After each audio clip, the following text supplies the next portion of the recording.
نحمده ونصلي على رسوله الكريم أما بعد فأعوذ بالله من الشيطان الرجيم بسم الله الرحمن الرحيم قال الله تعالى ألف لام را تلك آيات الكتاب المبين إنا أنزلناه قرآنا عربيا لعلكم تعقلون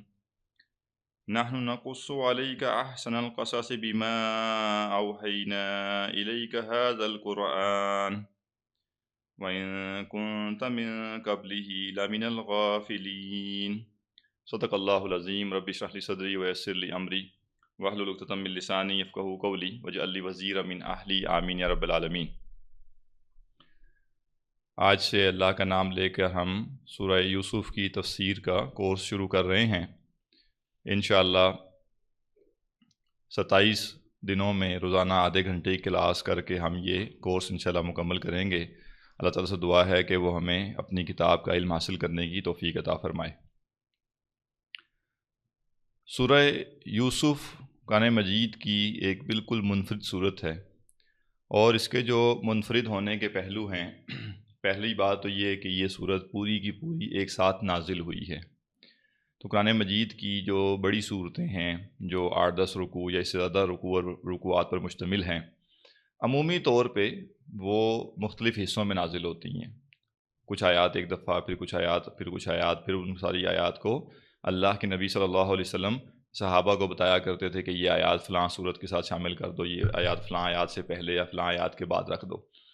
تو اس سے وہ ترتیب قرآن مجید کی بنتی گئی۔ لیکن چند صورتیں ایسی ہیں قرآن مجید کی جو تھوڑی حجم میں بڑی ہیں، لیکن نزول ان کا ایک ساتھ ہی ہوا ہے، پوری کی پوری صورت ایک ساتھ نازل ہوئی ہے۔ تو سورہ یوسف بھی انہی صورتوں میں سے ایک ہے جو پوری کی پوری اکٹھی نازل ہوئی ہے۔ دوسرا اس کا یونیک پہلو یہ ہے کہ یہ پوری کی پوری صورت ایک رسول کے، ایک نبی کے واقعے پر مشتمل ہے۔ 12 رکوع ہیں اس میں، اور ابتدا میں کچھ تعارفی گفتگو ہے، پھر اختتامی گفتگو ہے، درمیان میں تقریباً جو 10 رکوع ہیں یہ لگاتار یوسف علیہ السلام کے واقعات کو ہی بیان کیا گیا ہے، ان کے قصے کو ہی بیان کیا گیا ہے۔ اور پھر خود قرآن مجید بھی اس کو ایک بہترین قصہ قرار دیتا ہے، ایک بہترین بیان قرار دیتا ہے کہ یہ جو بیان ہے یہ بہترین بیان ہے۔ تو یہ اس لحاظ سے بھی یونیک صورت ہے، اگرچہ کسی قدر اس سے جو مماثلت ہے وہ سورہ طٰہٰ کی ہے۔ تو سورہ طٰہٰ جو ہے اس میں موسیٰ علیہ السلام کا ذکر ہے، اور کافی حد تک وہ پوری صورت بھی موسیٰ علیہ السلام کے ذکر پر ہی مشتمل ہے۔ اس طرح سے سورہ یوسف جو ہے یہ پوری کی پوری حضرت یوسف علیہ السلام کے واقعے پر مشتمل ہے۔ پھر ایک اور حیران کن بات یہ ہے کہ یوسف علیہ السلام کا ذکر صرف اس صورت میں ہی باقاعدہ تفصیل سے آیا ہے۔ باقی پورے قرآن مجید میں یوسف علیہ السلام کا نام تقریباً 2 دفعہ اور آیا ہے، لیکن وہ جو 2 دفعہ بھی نام آیا ہے اس میں کوئی تفصیلات بیان نہیں کی گئی، زیادہ ان کا ذکر نہیں کیا گیا، ان کے بارے میں کچھ بیان نہیں کیا گیا، بس ان کا نام آیا۔ یہ واحد مقام ہے جہاں پہ اتنا طویل 10 رکوع جو ہیں اس پر مشتمل یہ پورا خطاب ہے۔ پھر اس صورت کے بارے میں عمومی طور پہ اہل علم یہ کہتے ہیں کہ قرآن مجید کی ان صورتوں میں سے ایک ہے جس میں حکمت کے موتی بہت سے ہیں، بہت سی حکمت کی باتیں ہیں جو اس صورت کو پڑھنے سے سمجھ میں آتی ہیں۔ وہ انشاءاللہ ہم ساتھ ساتھ جب پڑھیں گے تو ان چیزوں کو ہم انشاءاللہ دیکھیں گے۔ سورہ یوسف زمانہ نزول کے لحاظ سے مکی صورت ہے، اگرچہ بعض آراء یہ ہیں کہ یہ مدنی صورت ہے، لیکن وہ میں آگے عرض کروں گا کہ اس کی بنیاد کیا ہے۔ لیکن جو صحیح رائے ہے، جو علمی رائے ہے، وہ یہی ہے، جو معتدل رائے ہے کہ یہ صورت مکی ہے، اور مکی دور میں یہ صورت آخری زمانے میں نازل ہوئی، یعنی مکی دور کے آخری حصے میں یہ صورت نازل ہوئی ہے۔ تھوڑا سا پس منظر ہم سمجھ لیتے ہیں کہ جب صورت نازل ہوئی تو بیک گراؤنڈ میں کیا چیزیں تھیں۔ مکی دور، جیسا کہ پچھلے کورس میں سورہ کہف کے کورس میں بھی ہم یہ چیز پڑھ چکے ہیں کہ مکی دور بھی مختلف حصوں میں تقسیم ہے، پھر مدنی دور مختلف حصوں میں تقسیم ہے۔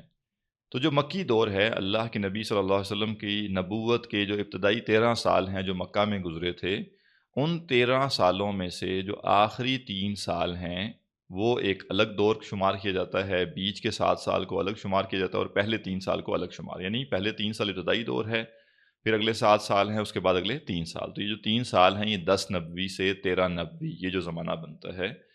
یہ صورت سورہ یوسف 10 نبوی سے 13 نبوی کے درمیان والا جو حصہ ہے، جو دور ہے، جو مرحلہ ہے، اس میں نازل ہوئی ہے۔ اب اس کی خاصیت کیا ہے، اس زمانے کی خاصیت کیا ہے، وہ ہم ذہن میں رکھیں گے تو اس پورے صورت کے مضامین کو ہم ساتھ ساتھ سمجھ پائیں گے۔ اللہ کے نبی صلی اللہ علیہ وسلم نے جب دعوت کا آغاز کیا تو ابتداءً لوگوں نے اس کو سیریس نہیں لیا، جو دشمن تھے، جو مشرکین کے سردار تھے، اور اس کی وجہ یہ ہے کہ ہر علاقے میں، ہر زمانے میں کچھ نہ کچھ لوگ آ کر جو رائج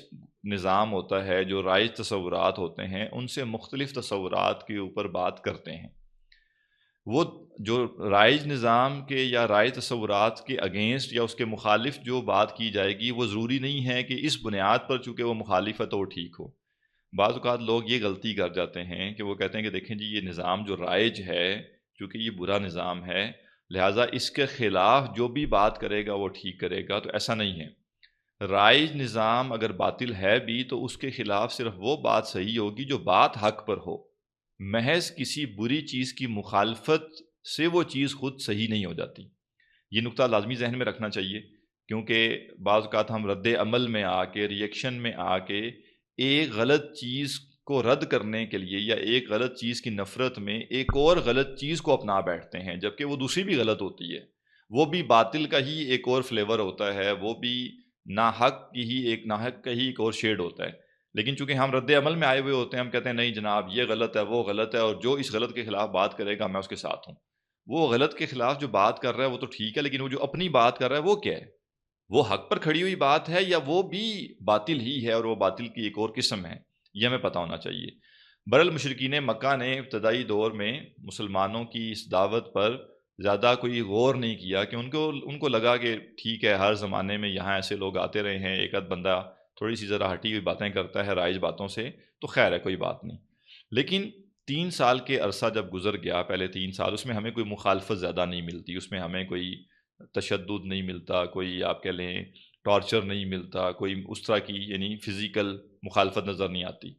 اس کی ایک بڑی وجہ یہ بھی ہے کہ جو پہلے 3 سال تھے مکی دور کے، اس میں نبی اکرم صلی اللہ علیہ وسلم جب دعوت دے رہے تھے وہ 1 to 1 تھی، یعنی آپ نے کبھی پبلکلی لوگوں کو جمع کر کے اور آپ نے ان کو خطاب نہیں کیا تھا، یا ان کو آپ نے جمع کر کے ایک پبلک دعوت نہیں دی تھی، بلکہ آپ کے جو بھی قریبی لوگ تھے، جو جاننے والے تھے، آپ 1 to 1 ان سے ملتے تھے، اور جس سے آپ کا جتنا قریبی تعلق تھا، جس سے جتنا زیادہ گہرا تعلق تھا، اس کو آپ نے اتنا زیادہ پرائورٹی دی دعوت دینے میں۔ اور یہی وجہ ہے کہ آپ کے جو بالکل قریب ترین لوگ تھے ان میں سے اکثر لوگ ایمان لے بھی آئے، چند لوگ نہیں بھی لائے ایمان، جیسے حضرت ابو طالب تھے، لیکن باقی لوگ اکثر ایمان لے آئے۔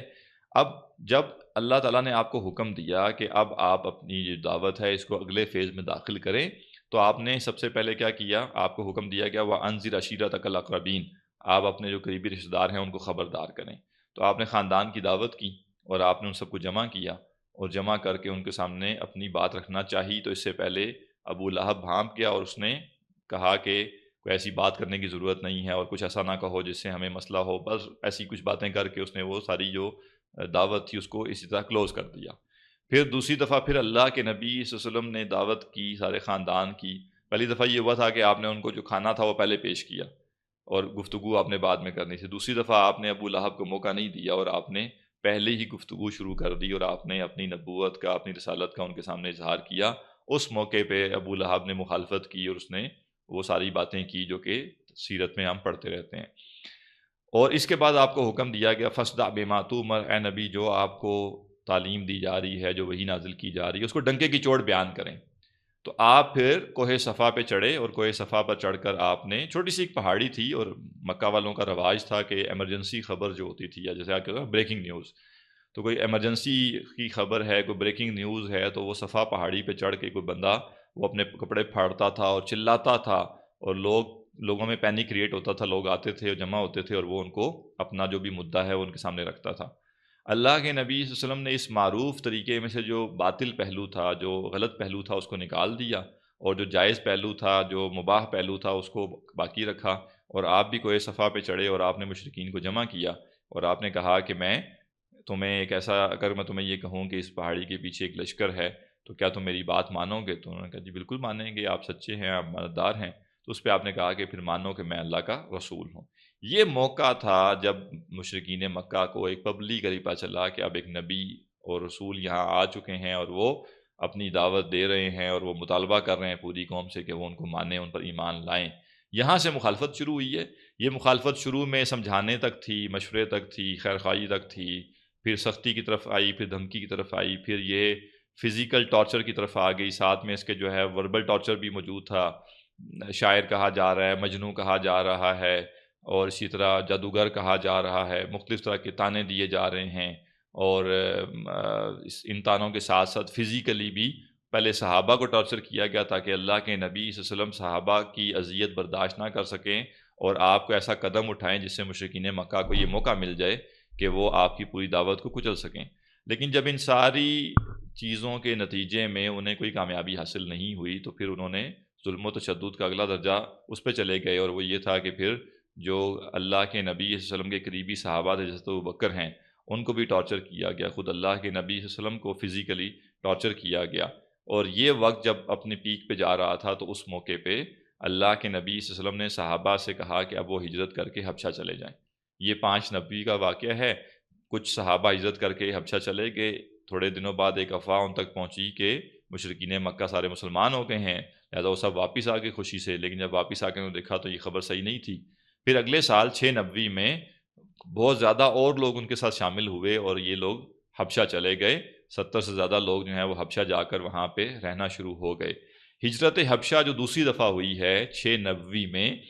تھوڑا سا ٹائم لائن ذہن میں رکھنا ضروری ہے تاکہ قرآن مجید کو سمجھا جا سکے اس کانٹیکس میں۔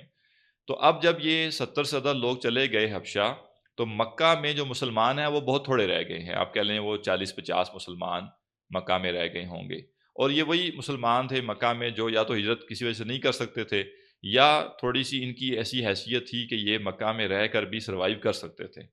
لیکن حالات مشکل تھے۔ حضرت عمر ان میں سے تھے، حضرت ابوبکر ان میں سے تھے، لیکن حالات بہت ٹف تھے۔ اب کرتے کرتے یہ ہوا کہ 7 نبوی کا زمانہ آیا، یعنی ہجرت حبشہ کے 1 سال بعد، اور مشرکین مکہ نے جب دیکھا کہ ہم اس دعوت کا کچھ نہیں بگاڑ پا رہے تو انہوں نے پھر ایک بڑی گھناؤنی حرکت کی جو ان کے اپنے رواج میں بھی، ان کے اپنے کسٹم میں بھی وہ بری سمجھی جاتی تھی، لیکن انہوں نے جب کوئی حق کی مخالفت پر کھڑا ہو جاتا ہے تو پھر وہ ہر حد پار کر جاتا ہے، پھر اس کے کوئی اخلاق نہیں رہتے، پھر کوئی انسانیت کا تصور نہیں رہتا۔ جیسے آج کل مغربی دنیا کے بارے میں ہمیں بہت زیادہ یہ رٹایا گیا ہے کہ وہاں انسانیت بہت ہے، انسانیت بہت ہے، تو ابھی بھی اگر کسی کو یہ تھوڑا سا ہول اٹھتا ہے اندر سے کہ نہیں مغرب میں بڑی انسانیت ہے، اور وہ فلسطین کے سارے حالات دیکھ چکا ہے اور مغرب کا اس کے اوپر رد عمل بھی دیکھ چکا ہوا ہے، تو اس کو تھوڑا سا غور کرنا چاہیے اپنی سمجھ بوجھ کے اوپر، دنیا کے بارے میں اس کی جو رائے ہے کہ یہ جو انسانیت کا راگ الاپا جاتا تھا یہ صرف ایک خاص مفاد کے اندر رہتے ہوئے خاص سرکمسٹانسز تک تھا، ادروائز جب اپنے مفاد کے اوپر زد پڑے گی تو پھر کوئی انسانیت نہیں ہے، پھر کوئی اور آپ کہہ لیجئے کہ اخلاق کا تصور باقی نہیں رہے گا۔ یہی مشرکین مکہ نے بھی کیا کہ انہوں نے اللہ کے نبی صلی اللہ علیہ وسلم کی دعوت کو روکنے کے لیے، کچلنے کے لیے اپنے ہی بنائے ہوئے اصول و ضوابط بھی توڑے ہیں، اور انہوں نے اصلاً تو بائیکاٹ کیا مسلمانوں کا، اور مسلمانوں سے مراد ان کی اصل میں یہ تھی کہ جو اللہ کے نبی صلی اللہ علیہ وسلم ہیں اور آپ کے خاندان کے لوگ ہیں ان کا بائیکاٹ کیا جائے تاکہ بنی ہاشم جو ہیں وہ تنگ ہوں، اور وہ تنگ ہو کر جو پروٹیکشن دی ہوئی ہے، جو قبیلے کی حمایت ہے، اس سے دستبردار ہو جائیں۔ عرب کا دستور یہ تھا کہ کوئی بھی شخص جو کسی قبیلے کا حصہ ہے وہ آٹومیٹیکلی وہ قبیلہ اس کو پروٹیکٹ کرتا تھا، اور کسی قبیلے کے ایک فرد کو بھی اگر کوئی نقصان پہنچائے گا تو پورا قبیلہ مل کے اس کا بدلہ لے گا۔ اب مشرکین کو رکاوٹ یہ پیش آ رہی تھی کہ بنی ہاشم وہ قبیلہ تھا جو نہ صرف یہ کہ ریلیٹیولی بڑا قبیلہ تھا افراد کے لحاظ سے، بلکہ مکہ میں بلکہ پورے عرب میں ان کو نا مذہبی پیشوا کے طور پہ دیکھا جاتا تھا، ان کو ایک نیک لوگوں کے طور پہ، آپ کہہ لیں کہ دینی لوگوں کے طور پہ دیکھا جاتا تھا، تو ان کا ایک مذہبی اورا بھی تھا پورے عرب کے اندر۔ تو ان کے لیے بڑا مشکل تھا کہ ہم اس پورے بنی ہاشم کے قبیلے سے کیسے لڑیں گے اگر ہم نے اللہ کے نبی صلی اللہ علیہ وسلم کو کوئی ایسا نقصان پہنچایا کہ یہ بدلہ لینے کے لیے تیار ہو گئے، اور اس کا نتیجہ یہ نکلے گا کہ مکہ میں خون ریزی ہو جائے گی۔ لہٰذا وہ چاہ یہ رہے تھے کہ ہمیں بنی ہاشم کسی طریقے سے اللہ کے نبی صلی اللہ علیہ وسلم کو یا تو ہمارے حوالے کر دیں یا اپنے قبیلے کی حمایت سے کم از کم نکال دیں، وہ کہیں ٹھیک ہے جی ان کے ساتھ آپ جو بھی کریں گے ہم آپ کو نہیں پوچھیں گے۔ لیکن حضرت ابو طالب تمام تر کوشش کے باوجود نہیں ماننے اس بات کے اوپر، انہوں نے کہا کہ میں یہ نہیں کر سکتا۔ بلکہ ایک موقع پہ تو بڑا حیران کن واقعہ پیش آیا کہ ولید بن مغیرہ، حضرت خالد بن ولید جو صحابی ہیں ان کے والد، وہ شخص مشرک تھا، اور وہ آیا اور اس نے کہا کہ جی یہ میرا ایک بیٹا ہے، اور یہ جو میرا بیٹا ہے نا یہ وہ خوبصورت اور جوان، اور آپ کہہ لیں جیسے ایک آئیڈیل سٹیج ہوتی ہے ایک ینگ بندے کی، جو امیر باپ کا بیٹا بھی ہے، شکل و صورت پہ بھی بہت اچھا ہے، سارا کچھ ہے، تو آفر یہ دی گئی کہ آپ اس طرح کریں، حضرت ابو طالب سے کہا گیا کہ آپ یہ رکھ لیں، اس نوجوان کو آپ رکھ لیں اور اپنے بھتیجے ہمیں دے دیں، اپنا بھتیجا ہمارے والے کر دیں۔ اس پہ حضرت ابو طالب نے بڑی پیاری بات کہی تھی، انہوں نے کہا بہت خوب بھائی، تم چاہتے ہو کہ اپنا بچہ میرے پاس چھوڑ جاؤ اور میں آپ کھلاؤں پلاؤں اس کو پالوں پوسوں، اور تم چاہتے ہو کہ میرے بھتیجے کو تم لے جاؤ اور جا کے قتل کر دو، یہ اتنی بری بات ہے، اس کے بارے میں سوچا بھی نہیں جا سکتا۔ تو یہ ساری آفر جب ریجیکٹ ہو گئی تو مشرکین مکہ نے پھر فائنل فیصلہ یہ کیا کہ ٹھیک ہے، اب بنی ہاشم جو ہیں اور ان کا ہم بائیکاٹ کرتے ہیں، اور کوئی شخص ان سے تجارت نہیں کرے گا، کوئی شخص یہاں تک کہ ان کو خوراک بھی نہیں بیچے گا، کوئی غذا، کوئی غلہ ان کو بیچنا جائز نہیں ہے جی، منع ہے، بین ہو گیا۔ اور باقاعدہ پہرے دے دیے گئے کہ جی خبردار کہ کوئی شخص ان کو کوئی بھی فیور پہنچا سکے، اور انہوں نے چاہا یہ کہ یہ بھوک سے اس حال کو پہنچیں کہ بنی ہاشم ساتھ چھوڑ دیں اپنے اپنے قبیلے کو بچانے کے لیے، اپنے فائدے کے لیے، وہ اللہ کے نبی صلی اللہ علیہ وسلم کو اپنے قبیلے سے باہر نکال دیں اور پھر ہم ان کے ساتھ جو مرضی کریں۔ لیکن ظاہر ہے قبائلی نظام کی اپنی خوبیاں بھی ہیں، آج تو بڑے طریقے سے اس کی صرف خامیاں بیان کی جاتی ہیں، لیکن اس کی اپنی خوبیاں بھی ہیں، اور خوبیاں کیا ہیں کہ اس زمانے میں وہ لوگ بھی بنی ہاشم کے جو مسلمان نہیں ہوئے تھے، انہوں نے بھی یہ بائیکاٹ سہا، اور 3 سال کا بائیکاٹ تھا، لیکن 3 سال کے بائیکاٹ میں ایک دفعہ بھی ایسا نہیں ہوا کہ بنی ہاشم میں سے کوئی شخص ادر دین ابو لہب تو بائیکاٹ کا حصہ بنا ہی نہیں، اس نے تو پہلے کہہ دیا جی میرا ان سے کوئی واسطہ نہیں ہے، میں الگ ہوں۔ باقی سب کے سب جو تھے انہوں نے تمام مشکلات برداشت کی، لیکن وہ انہوں نے ایک دفعہ سوچا بھی نہیں کہ وہ اللہ کے نبی صلی اللہ علیہ وسلم کے ساتھ یہ معاملہ کریں گے۔ لہٰذا یہ جو 3 سال کا عرصہ تھا شیب ابی طالب کا، اور حضرت ابو طالب جو تھے انہوں نے اپنے اس خاندان کی پروٹیکشن کے لیے سب کو ایک جو ان کی ایک گھاٹی تھی اس میں لے گئے، اور وہاں وہ 3 سال کے لیے وہاں آباد ہوئے۔ اب کوئی شخص اگر ان کو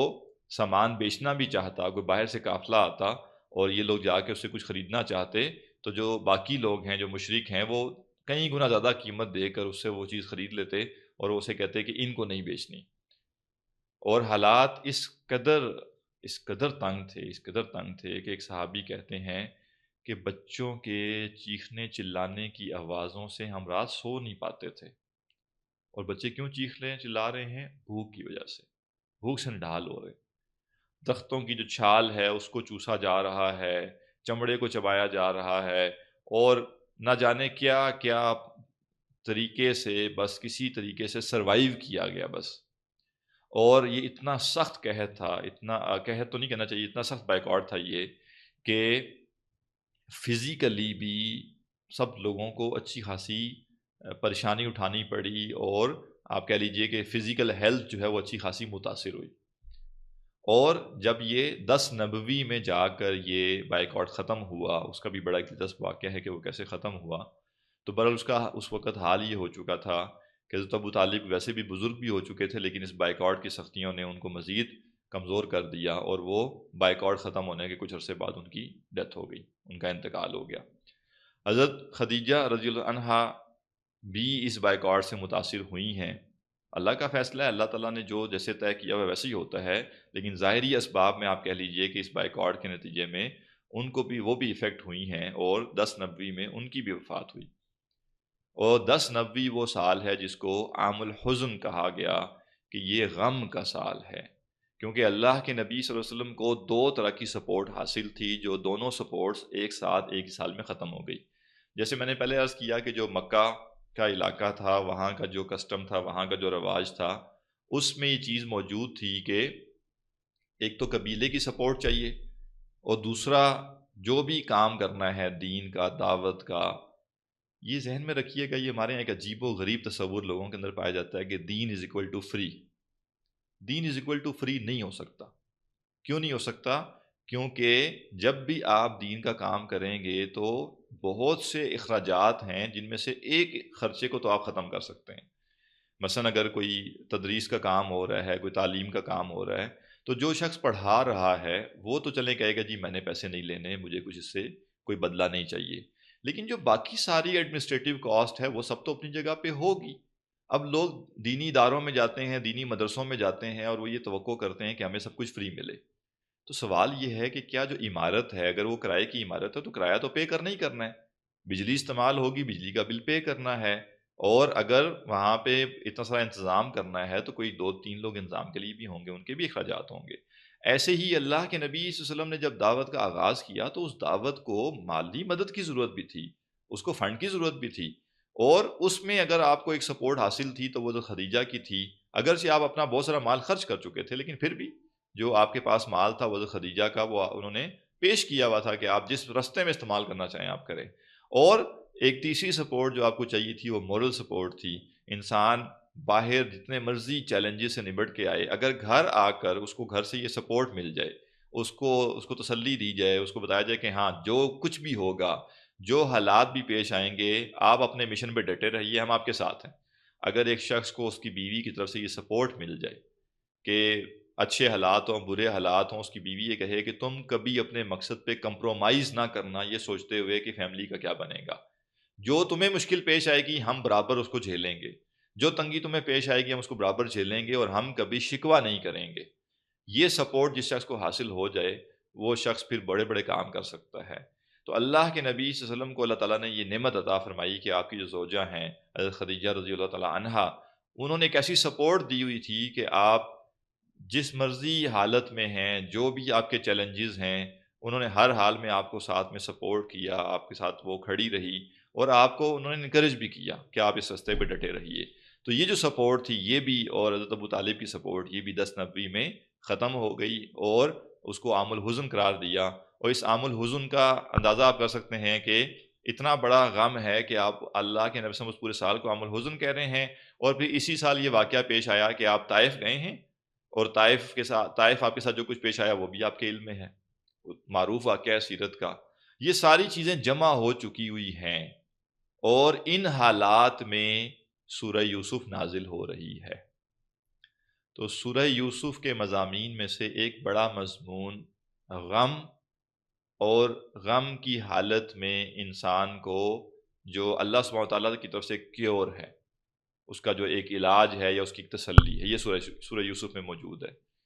آگے جا کے ہم پڑھیں گے انشاءاللہ کہ حضرت یعقوب علیہ السلام کو بھی ایک غم کی حالت سے گزرنا پڑا،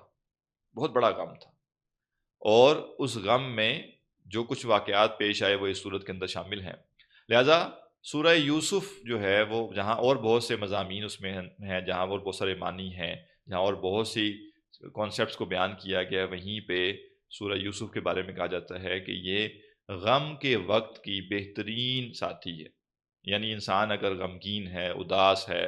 پریشان ہے، تو ایسی حالت میں اگر وہ سورہ یوسف کا مطالعہ کرے گا تو انشاءاللہ یہ سورت اس کی تسلی کے لیے، اس کی دلجوئی کے لیے ایک بہت بڑا سامان پیدا کرے گی۔ اور اس کا پتہ میں کیسے چلتا ہے؟ ایسا نہیں ہے کہ یہ بات سنت میں آئی ہے یا بیان کیا گیا اس کو، البتہ خود اللہ تعالیٰ نے اپنے نبی کو غم کی حالت میں، حزن کی حالت میں یہ صورت عطا کی ہے۔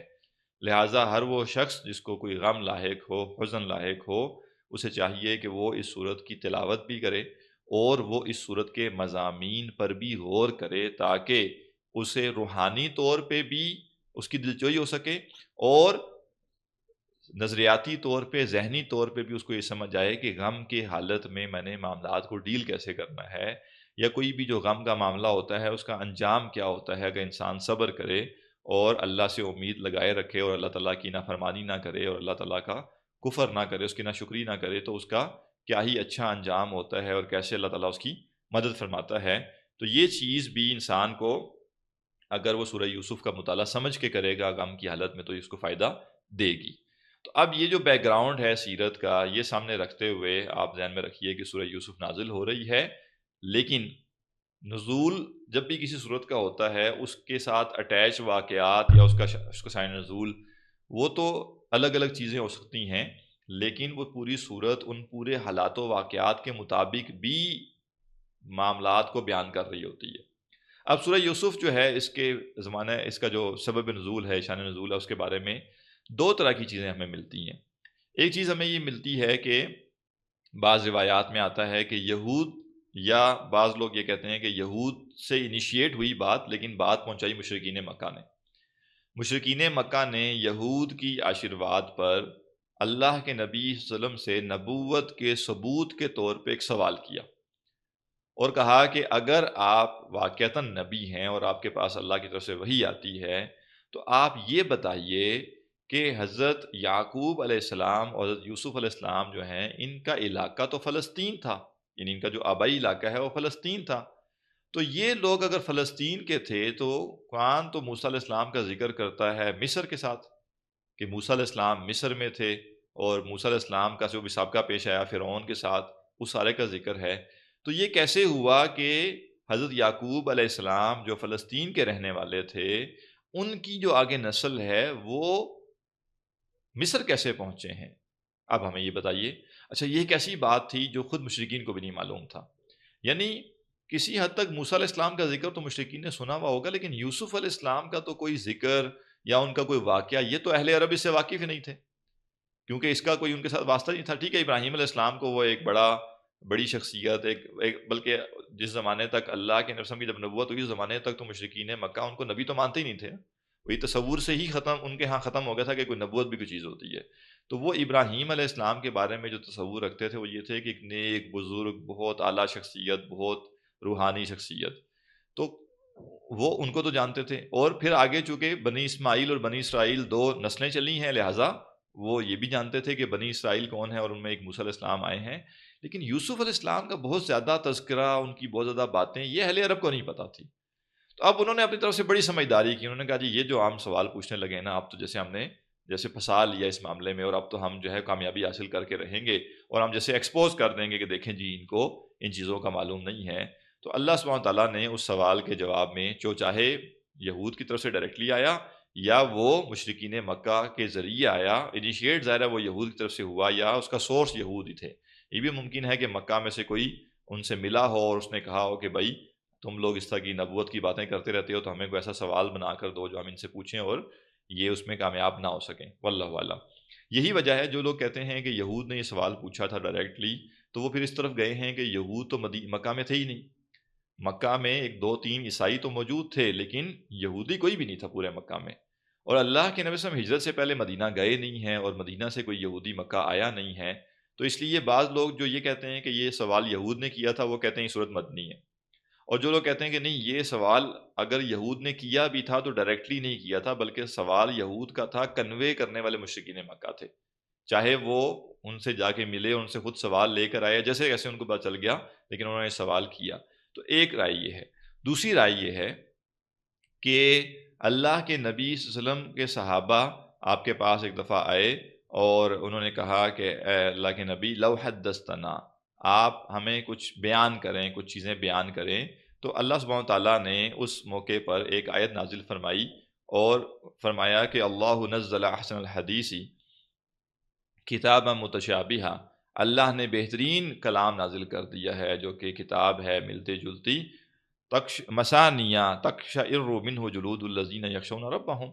تو یہ آیت بیان کر دی تو کچھ وقت گزرنے کے بعد وہ صحابہ دوبارہ آئے اور انہوں نے کہا کہ ہمیں کچھ جیسے بوریت سی محسوس ہو رہی ہے، تو اللہ کے نبی صلی اللہ علیہ وسلم سے انہوں نے کہا کہ لو قصصتنا، کاش آپ ہمیں کوئی واقعہ بیان کریں، مطلب کوئی ہمیں کوئی قصہ بیان کریں، کوئی چیز بیان کریں ہمارے لیے،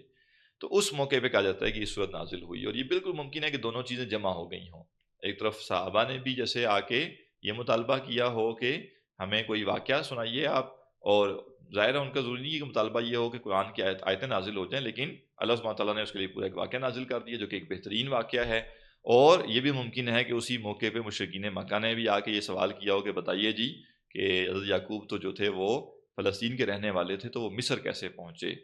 تو یہ دونوں چیزیں جمع ہو گئی اور یہ جو صورت ہے یہ صورت نازل ہوئی۔ تو یہ اس کا کچھ پس منظر ہے، انشاءاللہ اگلی کلاس میں ہم یہ سمجھیں گے کہ یہ جو فلسطین کا علاقہ ہے اور یہ جو نسلیں ہیں ان کا آپس میں کیا معاملہ ہے، اور ابراہیم علیہ السلام کی نسل آگے اور پھر بنی اسرائیل کون ہیں اور یہ سارے جو چیزیں ہیں، تو کچھ تعارفی گفتگو اور انشاءاللہ اس صورت کے بارے میں کریں گے، اور پھر انشاءاللہ پہلی آیت سے اس کو ہم پڑھنا شروع کر دیں گے۔ چونکہ افطار کا وقت بہت قریب ہوتا ہے لہٰذا فی الحال ہم سوال و جواب نہیں کریں گے، اس کے لیے انشاءاللہ کوئی نہ کوئی اور طریقہ آپ کو تجویز کر دیا جائے گا کہ آپ اپنے سوال بھیج سکیں اور آپ کو ان کے جواب مل جائیں، لہٰذا ہم اسی پہ کلاس کو ختم کرتے ہیں۔ سبحانک اللہم و بحمدک، نشہد ان لا الہ الا انت، نستغفرک و نتوب الیک۔